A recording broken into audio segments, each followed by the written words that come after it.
In September 2008, the world's financial system nearly imploded. This wasn't just a recession. It was a near-death experience for the global economy. Banks stopped lending to each other. Credit froze solid. The very machinery that moves money around the planet ground to a halt. For a few terrifying days, experts genuinely worried if ATMs would work on Monday morning, or if paychecks would clear. It survived. Barely. Governments and central banks unleashed an unprecedented wave of interventions. Bailouts, once unthinkable, became unavoidable. They saved the system, and over the following years, the economy slowly healed. The crisis became a history lesson, a disaster averted. But here's the frightening truth that most people don't understand. The tools that saved us in 2008 were one-time weapons. They worked because they were new. Interest rates could be slashed because they were high. Governments could borrow massively because their debts were low. Central banks could print trillions because they'd never done it before. The shock and awe of it all came from its novelty. That element of surprise is now gone.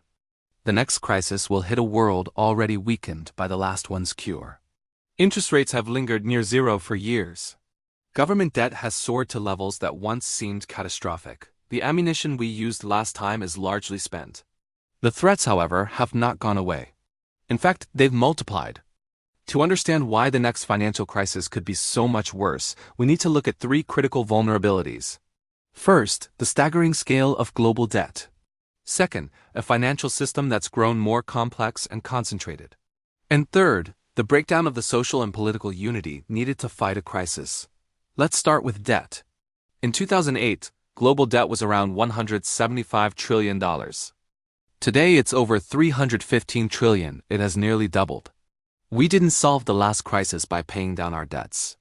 We solved it by taking on more. The medicine created a new addiction. Low interest rates made borrowing cheap, which encouraged more debt, which then required low rates to stay manageable. Debt is now the fundamental architecture of the global economy. This matters because debt amplifies everything. In good times it magnifies gains, in bad times it magnifies losses. What lifts you up during an expansion can absolutely crush you during a contraction. We're already seeing tremors. The bank failures in 2023 were a warning shot. These weren't tiny banks. They were major institutions that collapsed in days. In our digital age, a bank run doesn't need people lining up outside. It just needs smartphones and fear.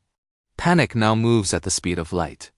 This brings us to the second vulnerability, complexity and concentration. The financial system of today makes 2008 look simple. The derivatives market is larger. The shadow banking system, financial firms acting like banks without the same rules, has exploded. We've added cryptocurrency and algorithmic trading that executes billions in transactions before a human can even blink. We have models and stress tests, but the truth is, no one fully understands how this new, complex system will behave under pressure. Every crisis reveals hidden weaknesses no one saw coming. On top of that, the system has become more concentrated. Too big to fail didn't go away. It got bigger. A handful of colossal banks and obscure but critical financial plumbing companies now dominate the global system. If one of them fails, it's not just a problem, it could be a systemic collapse. The repo market, where banks lend to each other overnight, is a perfect example. It seized up briefly in 2019 during calm economic times, and the Federal Reserve had to immediately intervene to prevent a wider crisis. The system has become fragile enough to break on its own. Imagine what happens when a real shock hits. Our third vulnerability is the weakness of our defenses. Central banks are the financial firefighters. In 2008, the U.S. Federal Reserve cut interest rates from over 5% down to zero. That was a powerful weapon. But you can't cut rates when they're already at zero. So they turned to quantitative easing, printing trillions to buy up bonds. The Fed's balance sheet swelled from less than $1 trillion to nearly $9 trillion. These actions prevented a depression, but they created new problems. Now, if another crisis hits, what can they do?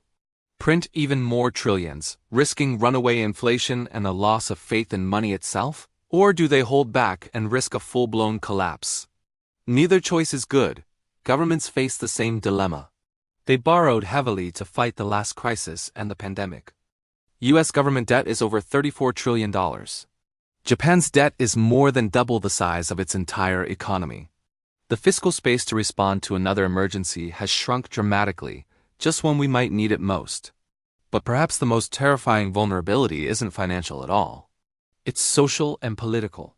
In 2008, despite disagreements, the world's leaders worked together. They coordinated their response because they agreed that saving the system was the top priority. That consensus has shattered. Today, political polarization is at an all-time high. Trust in institutions has collapsed. Conspiracy theories and misinformation spread like wildfire. The shared sense of reality needed for a united response has fractured. When the next crisis hits, passing bailouts or stimulus packages will be a monumental political battle.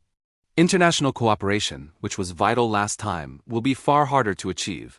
We are facing a world with more debt, a more complex and fragile financial system, and fewer effective tools to fight a fire. And all of this is happening in a political environment that is more divided and distrustful than ever. We're driving a faster car with worse brakes on a road full of potholes while the drivers are all arguing. The 2008 crisis was a wake-up call. The question now is, did we truly listen? Because the next alarm could be one we can't ignore. Thanks for watching. If you found this analysis valuable, please like this video and subscribe for more deep dives into the forces shaping our world. Stay informed and stay safe.